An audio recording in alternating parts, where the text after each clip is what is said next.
राज्य में जारी रही शीतर लहरी।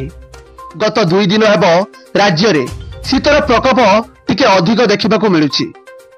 13टी सहरर रातिर तापमात्रा 15 डिग्री तल को खसी आसी।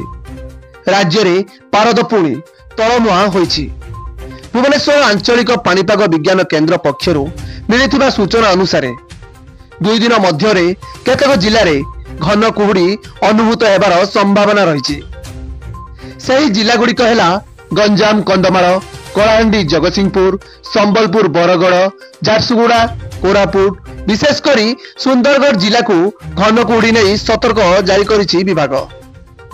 गुरुवार राउरकेला राति रे सर्वनिम्न तापमात्रा 10.2 डिग्री रेकर्ड करा जायछि। सूचना योग्य जे नवेम्बर शेष राज्य में ठंडा आरंभ होई नथिला। हेले एही मास आरंभरू मेघुआ पाग सांगकू झिपिझिपि वर्षा और कोहला पाग जोगु शीत हठात कुआड़े उभै जाइथिला। हेले गत 2 दिन हेलानी राज्य में ठंडार प्रकोप अधिक रही। आसंता 5 दिन जाए राज्यर तापमात्रा रे कौनसी परिवर्तन हेबो नाही बोली विभाग पक्षरु कुआ जायछि।